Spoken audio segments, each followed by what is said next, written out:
Welcome, NEC Hoops fans, to the NEC on the Run podcast. My name is Ron Ratner. I'm joined by Ryan Peters. You can find Ryan on Twitter or X now at Pioneer_Pride. He's also a blogger for the NEC Overtime blog. Ryan, our last podcast of the regular season here. I can't believe we are only 1 week left in this season. It has flown by. It's been super exciting. And as I'm wading through all the tiebreakers now, this week is going to be wild, and it's what we're all waiting for. Crazy to think we're 9 or 10 days away from playoff basketball, but we are. So here we are. Let's start at the top, and we'll work our way down the standings and try to get into some of the scenarios that have cropped up for this week. First, let's talk at the top: Central Connecticut and Merrimack. Central comes off a pretty wild road week. They win 2 games by the skin of their teeth by 1 point. At Wagner, and then against Sacred Heart in games they were losing. They have put themselves in a pretty good position right now. Should Merrimack slip up in this final week? Let's talk first about the Blue Devils' 2 road wins.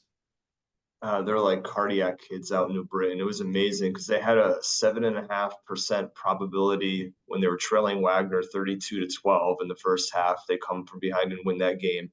Then they were 11% probability when they're trailing Sacred Heart midway through that game, 35-22. So for Pat Sellers' group to come from behind and win in dramatic fashion is really impressive. Just talking about the Wagner game, because I was there, of course, they only got a combined 15 points out of Jordan Jones and Kellen Amos in that game. No Alan Jean Rose, he was out. And so for them to get contributions elsewhere, Momo and Brown combined at the 5 for 24 points, 15 rebounds, and 2 blocks. Devontae Sweatman had the best game of his year, maybe his career: 15 points, 6 rebounds, 3 assists, playing big time minutes in place of AJR. And then, Breland hit a couple big corner threes in that second half.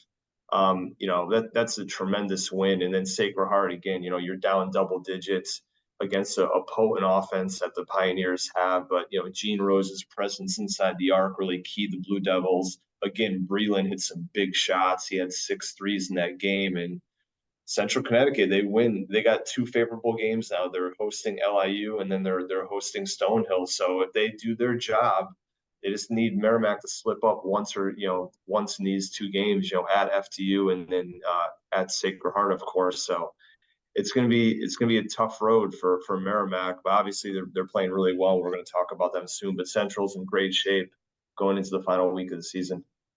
So when Central's getting these contributions down the lineup from 8 different players, really makes them hard to beat, because they can withstand an Alan Jean Rose not playing or a down game from one of their other stars, from Amos or Jordan Jones.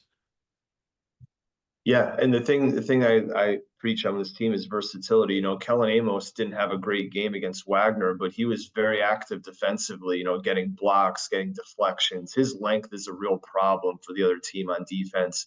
You pair him with Gene Rose, and then obviously Momo's a great shot blocker. Jaden Brown's really improved defensively. So 3 through 5, this team is brutal on the defensive end. And I didn't even mention Jordan Jones, who's, one of the steals leaders in the conference in terms of steal rate. So defensively, this is such a good team, and they're versatile. So if they have off nights offensively, that defense could really carry them. And then when you get contributions from Momo, and Joe Ostrowski had 6 points, he showed up big time against Wagner as well. And I mentioned Sweatman earlier. I mean, to have a really strong 5, 6, 7, 8 on that team just kind of shows you how well, Pat Sellers has recruited over the last 3 years to build that depth over time.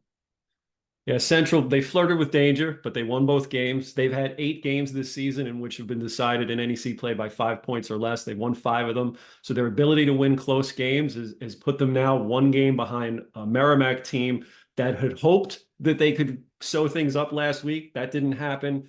They at 12-2, they played. Merrimack only had 1 game last week. They had a bye on Saturday. They got past St. Francis at home on Thursday. And now here they are. They are 1 win or a Central loss away from earning at least a share of the title. And the magic number for them to clinch the 1 spot is 2 games heading into the final week of play.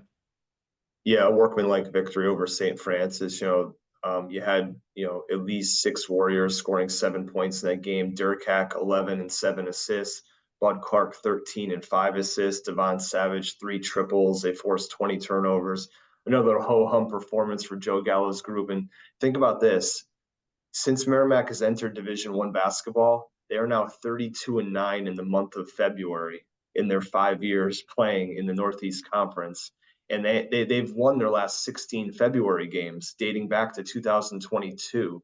So, and if you even include the last March when they won those 3 tournament games in the NEC tournament, of course, they haven't lost a single February or March game since 2022. It's just an incredible run that Joe Gallo has like engineered and the staff to do it, and we've mentioned it before in this pod, losing all their guys from last year and then just continuing this excellence is just so impressive. It's pretty wild what they've done in February. And then in March, right now, the third longest win streak in the nation at 9 games. So they are red hot when they always seem to get red hot. Let's just talk about the two teams this week. So again, Merrimack's in the driver's seat. Central needs them to slip up at some point. So a Central sweep coupled with one Merrimack loss puts things in Central's favor. It doesn't guarantee them the 1 seed. A Lemoyne loss, a Merrimack loss, and a Central sweep would do it for them right there. Obviously, if Central wins 2 and Merrimack loses 2, that vaults them right over the Warriors. So there are ways to get there, but Central in their favor right now, they've swept FDU, they've swept Sacred Heart, and they've swept Wagner. They were swept themselves by Lemoyne. So Lemoyne is sort of the fly in the ointment for Central if they get into a tiebreaker situation. So we'll have to see how that plays out. Let's move down now to the next level, the teams fighting for home games. We have 4 teams in that mix right now. You have Sacred Heart, FDU, Wagner, and Lemoyne. 4 teams, 2 spots available right now. Right now, FDU and Sacred Heart are a game ahead at 8 and 6. Wagner, after their win on Sunday, joined Lemoyne at 7 and 7. All 4 teams can be seeded as high as 3, and Sacred Heart can be seeded as low as 5, and the other 3 teams, FDU, Wagner, and Lemoyne, could go all the way down to number 6. So there's a lot at stake this week, and there's a lot of moving parts to see where people are going to finish out. And there are some good games that we'll talk about later involving these teams. So that's where we're standing in the middle of the standings. LIU is locked into the 7 seed. No matter what happens this week, they're the only team that is already has their tournament seeds set in stone. But let's now go down to the bottom half of the standings where we have now a race for that 8th and final spot after Stonehill's big win over St. Francis U on Saturday that saw Tony Felder, who we're going to talk to later about it, score 30 points, and he's our NEC Player of the Week. Ryan, I don't know if like 2 weeks ago, if we would have said that there was going to be a battle for this last spot, we would have thought there would actually be one. But here we are, and Stonehill actually controls its own destiny. Yeah, it's amazing. And they with their backs to the wall, they had their best offensive performance of the year against St. Francis. They led wire to wire. They scored 1.16 points per possession, shot 55% from inside the arc. They got to the free throw line 28 times, and they nearly had a 2-to-1 assist to turnover ratio. So Chris Krause's team stepped up when they needed to, and now every game for them is a playoff game now, right? They're hosting Sacred Heart. Ken Palm calls them a 4-point underdog, but that's going to be a really close, tight game. Your Sacred Heart comes in. They lost a heartbreaker to Central Connecticut. They won a game where they dropped 99 points on FDU on Thursday. That's going to be a really tight game, and Stonehill's backs to the wall. They're desperate. Tony Felder's playing really well. You get Zagorowski going from deep. They have a number of veterans who could play well. That's going to be a game to watch for sure on Thursday. Yeah, it makes for an exciting final week of the season to have qualifications still pending for these 2 teams. Stonehill can lock it up with a sweep. That's the easiest way for them to do it because they would have a win over Central on that resume.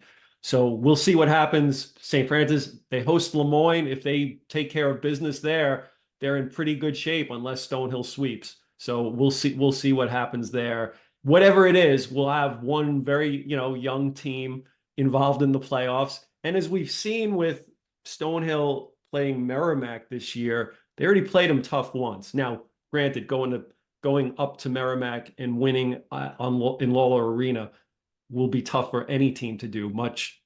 Any team in the league, it's always tough to play there. But we'll see what happens.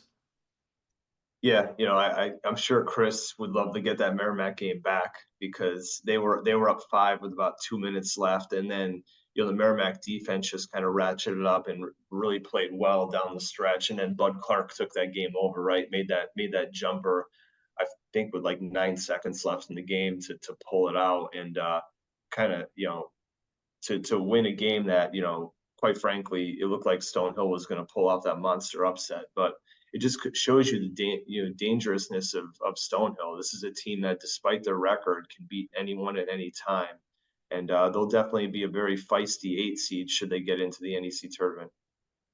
Let's talk just a few things here and there that happened last week. I was super impressed with Eric Acker in LIU's win over Lemoyne on Thursday. Career high 28 points. The potential, the upside for this young man it's just through the roof. The way he can beat people off the bounce, and he's become a go-to scorer for them as a freshman. Yeah, he's terrific. 28 points and 5 assists. He's not just a playmaker for himself, but he can help his teammates out as well. And they're going to be in need of a playmaker, obviously, with Ty Strickland graduating at the end of the year. So I think the upside to Felder's really, or I'm sorry, not Felder. Think of Stonehill now of Acker is really, really high, especially when you got Rod Strickland, one of the great point guards in NBA history coaching you. His ability, he's just so shifty, Acker. He could get to any spot he wants to on the floor. His efficiency will improve. We've seen that before out of freshmen. It takes them a little bit of time, a little bit more college experience to become more efficient at different levels, whether scoring at the rim, the mid-range, or three-point line. I have full confidence that Acker, based on his skill set, is going to become eventually an all-conference player in this league. Let's shift over to FDU. Big win for them at Lemoyne. Ansley Almanor, Joe Munden had solid games. Let's talk about Almanor for a second. He is absolutely caught fire now in these last few weeks from three-point range. When he's cooking like this team, like when they're putting points on the board and Almanor is that threat from deep, man, they're tough. That was an impressive win. It's not easy winning at Lemoyne, and they kind of out Lemoyne hitting threes in this game. Yeah, Almanor is a tremendous stretch power forward in this league. His ability to shoot the basketball. He's 43% now in league play. That's third in the league in terms of league play. Shooting the basketball, 8th in offensive rating per Ken Pom in league play. First in free throw percentage, making 84% of his free throws as well. So he's such a dangerous player. And then when you get Joe Munden going at the same time, those two combined to score 49 points in FDU's critical win, critical in terms of getting a home game in the NEC tournament, critical win at Lemoyne. The two of them combined the shot 9 of 12 from deep, and then 12 of 13 from the free throw line. And in a tight win, that's what you need. And so Almanor, you got to pick him up at half court. I think you can't just let him. You can't let him breathe at all. I mean, you got to face guard him. You got to do whatever you can because when he gets in the catch and shoot, he is just lethal. Absolutely. By the way, as an aside, for the first time over the weekend, I watched the full FDU Purdue game from start to finish, and I was still like my heart is pounding during this game. I'm still sweating. I'm still yelling at the TV when I don't like what's happening, even though I know the outcome. It was truly it's now been a year, and we talked about it on the previous podcast. We have a piece that you wrote coming out, an oral history of FDU's win over Purdue that will come out during the tournament. But it was so exciting to watch it again, to see the crowd flip, to see the announcers change how they were essentially calling the game from Yeah. waiting for the bottom to fall out to, oh my goodness, they can really do this. Yeah. And just to see the faces of the players. And one of the things I looked out for was when we had Ansley Almanor on the pod last week, and he talked about how we asked, when did you know that Like, what was the singular experience from that you remember the most? And it was Dimitri Roberts' block, and then he headbutted the stanchion. Mhm. So I watched that and I got a good laugh about it, but truly just an amazing time for FDU for the NEC last March, and gets me excited for, what the future holds this March. Yeah, in writing that oral history, I watched that game a number of times. I went back and forth, and it was fun to. I got to interview Steve Lapis for that oral history, and just talking to Steve about it. He was very skeptical of FDU winning from the start, and even halftime when they had that lead at 32-31, he was like, "All right, Purdue's going to come out in the second half and just run away with it." But for Lapis, his moment when he started to believe was when Purdue went on an 11-0 run. They got up six, 47-41, and he even said it on the air at the time. This is the time where Purdue just needs to pull this game away, make FDU believe that they cannot win this game. And what happens? Dimitri Roberts hits two big buckets, gets an and one in that sequence, and then Singleton hits a transition 3-pointer in front of FDU's bench. They're on an 8-0 run. FDU once again has the lead, and now it's just like, oh no, Purdue. You could start seeing the fear in the Purdue players' eyes, especially the guys around Zach Edey.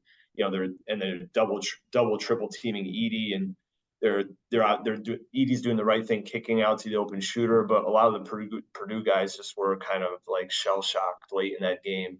You could tell because they lost to St. Peter's the previous year. You could tell it was definitely weighing on them, and goosebumps. I mean, the performances from Sean Moore, from Dimitri Roberts, Grant Singleton, even Ansley Almanor, who scored just 1 point in that game. The job he did on Zach Edey. Edey did not score a point in the final 9 minutes of that game, did not even attempt a field goal.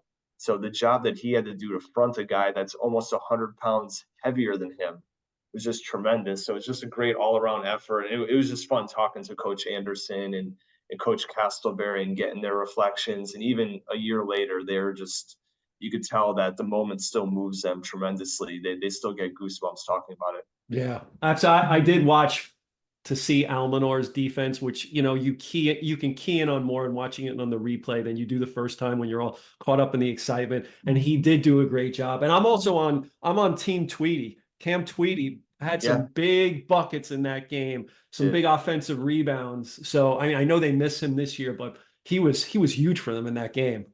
Oh, absolutely. Yeah. And he was even smaller in Almanor, but he did a great job coming in. He was a huge part of that team's ascension late in the year because he came and had a big game at Merrimack in the NEC tournament final.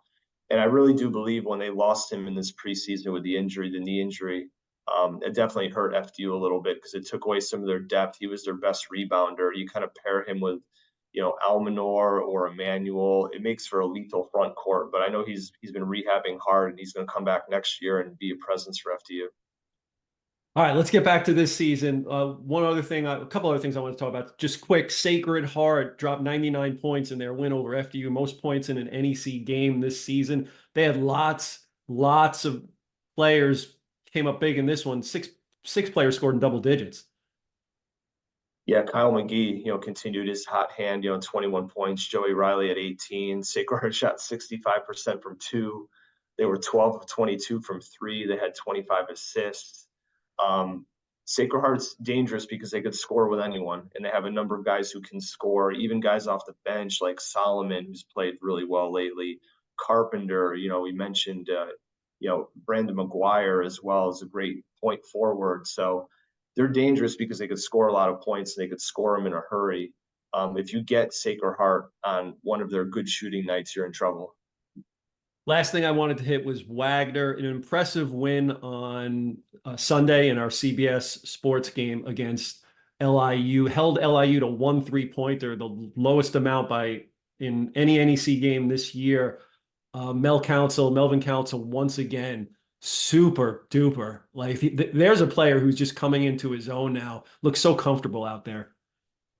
Yeah, quick first step. He could get to any point in the court that he wants to because he has that ability. He's got that great blend of size, athleticism, and speed.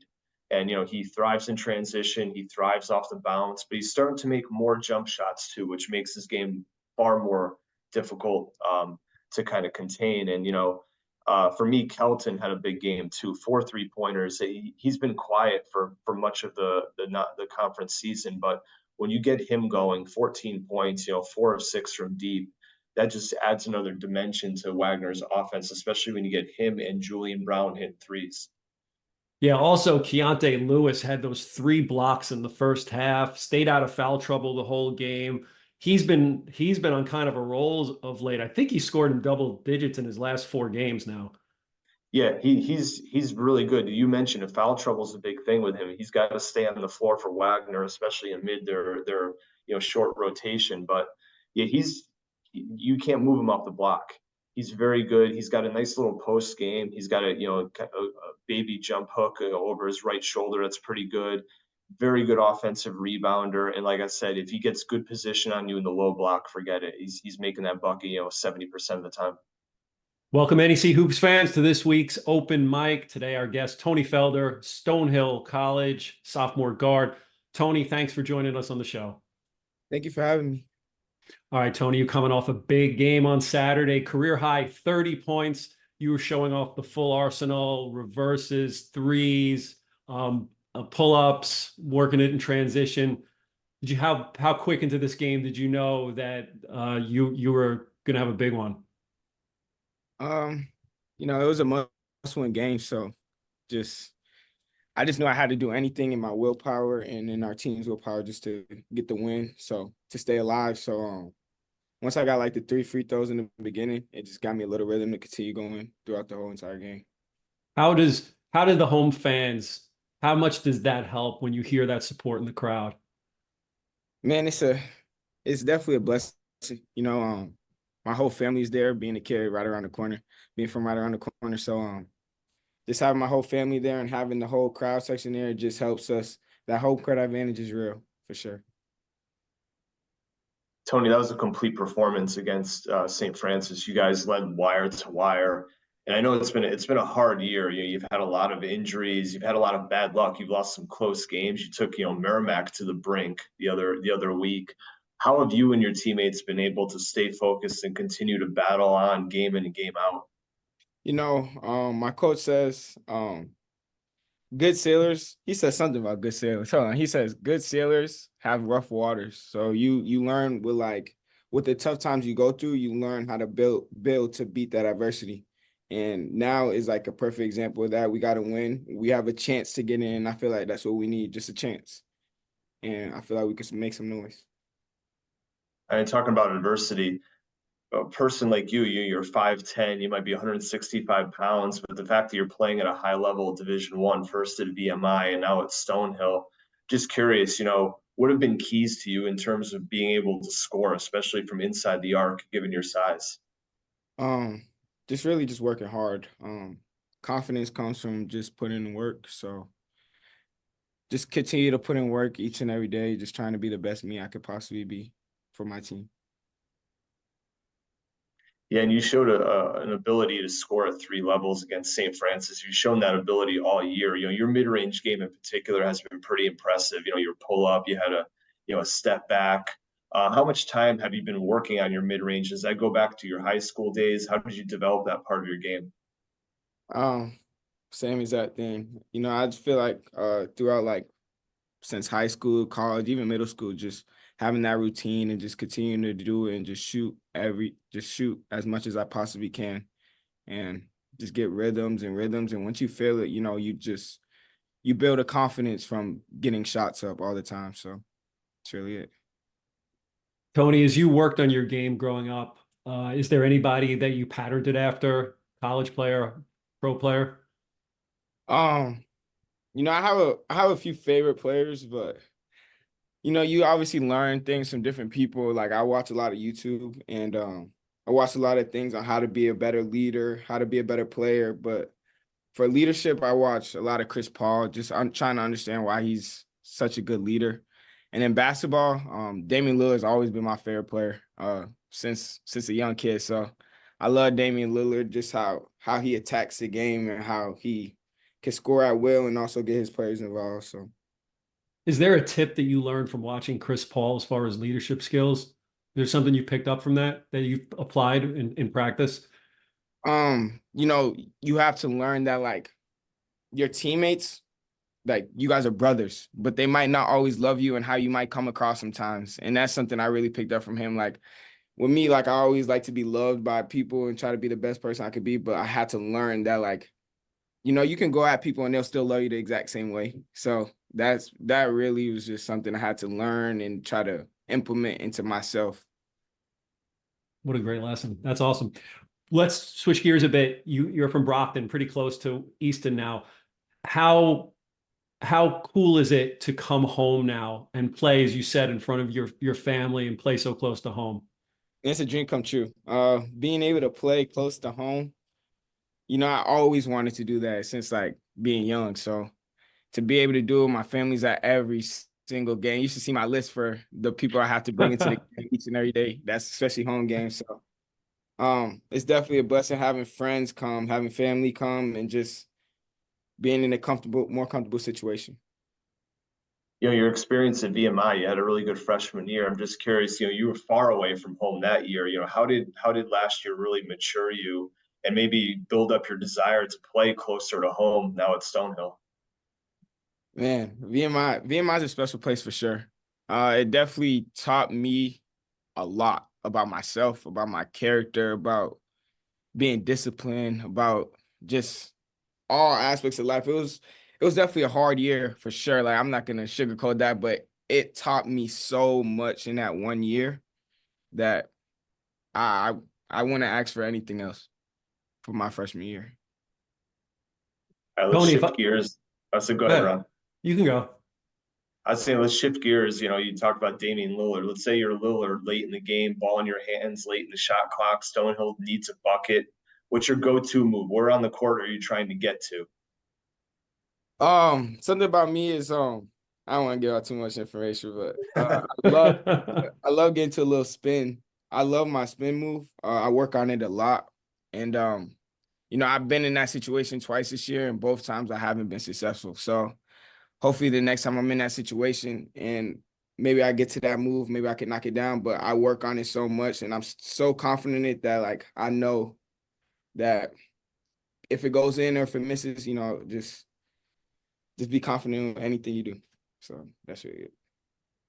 Tony, before we get to the rest of this season, you got a pretty young team. There's a lot of young players who are getting some good minutes. What should we be looking at as the future of Stonehill basketball? Man, just people who want to win. Just we're growing each and every day, and you see it. Even though we're going through adversity, you see the growth. And I feel like, well, maybe not everybody on the outside, but I feel that we're growing so much at a rapid pace right now, especially in this point in the season. And you know, some teams they come together in the right time of a year, and I feel that in the future that we're just gonna continue to grow as we're growing right now, and grow and grow and grow through the growing pains. So Well, you've gone through adversity, but as you've been saying, you've been in so many of these games all year. You're right there. You took Merrimack to the end. You had a save your season win on Saturday against St. Francis. Now you actually control your own destiny to make the playoffs. Two wins will get you in. What do you need to do in these games? They're not easy games. You got to play Sacred Heart and Central, two of the best teams in the conference. What do you need to do to keep this momentum going and ride it into the playoffs? it's do or die at this point. So we're going into every game like this is a Super Bowl. We know what we have to do to win games. We know the exact point when the adversity is gonna come. We just have to be ready for it and use these few days of practice to prepare us for these games coming up. There you go. Tony Felder coming off a 30-point game on against St. Francis on a Saturday and a huge win. Tony, thanks so much for taking the time to talk to us today, and best of luck this week. Thank you for having me. Thank you guys so much. Ryan, that was so much fun talking to Tony Felder. He's a sophomore, but I loved him talking a little bit about leadership and who he looks up to in wanting to be a better leader for his team. Yeah, that's not surprising because he was at VMI as a freshman, right? But yeah, it Right. just shows like a great maturity. The fact that he wants to play close to home, be near his family. You know, Chris Krause is a great, point guard leading him for the next couple of years after this season. All right, before we wrap this up, just talk about a couple of games. Every game, I was thinking of what games we could talk about this week. We don't have any TV games in our TV package, but almost every game is meaningful. Let's just focus on these two. Central and Merrimack, we talked about that there's a pathway for Central to number one. They host Stonehill and they host LIU. Definitely a more favorable schedule than what Merrimack has to do. Merrimack has to go on the road and play at FDU, Sacred Heart. Both FDU and Sacred Heart need wins. They're trying to be a top 4 seed and host that quarterfinal game. What do you envision coming out of this? Do you see Merrimack possibly dropping one of these and opening the door for Central? I honestly can't. I can't. And KenPom favors Merrimack slightly in both games, but given the win streak that I mentioned, they've won 16 straight February games. How can I bet against Joe Gallo? And they find a way to win these games. It's crazy. LIU had them on the brink. In Brooklyn, we mentioned Stonehill earlier. Stonehill should have won that game, but they know how to win. They have great playmakers in Dirk Hack and Bud Clark who can get a bucket anytime they want. They could do a number of things. Defensively, they just lock in late in the game. That zone really kind of wears down offenses, wears down your legs. And so, no, I can't. I'm not going to believe that Merrimack's going to slip up here. Maybe that's, being cynical as a Sacred Heart alum, but I mean, I just don't see it. If I had to put money on this, and I don't bet in college basketball, but if I had to put money on this, I'm going to bet Merrimack's going 2-0 this week. All right, we'll see what happens. It's going to be a fun week of NEC hoops. Thursday night, we'll work on getting all those tiebreakers out for all the fans.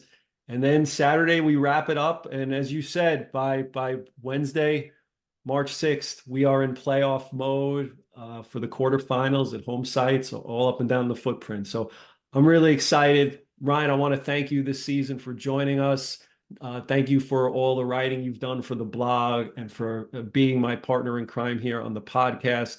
It's been a fun year talking. I like we've changed the format up a little bit, and I think it's just a little fresher, a little more free flowing between the two of us talking about what's going down in NEC hoops. And I hope everybody's enjoyed it this season. Yeah, I've enjoyed the format. A lot less outtakes, right? We've been able to get through these with no issues whatsoever, and it's helped Kyle out, I'm sure. But no, it's been a lot of fun. It's been a great season, and I think once we get to the NEC tournament semifinals, there's going to be 2 terrific games that could go either way, and we're in store for a treat. Yep.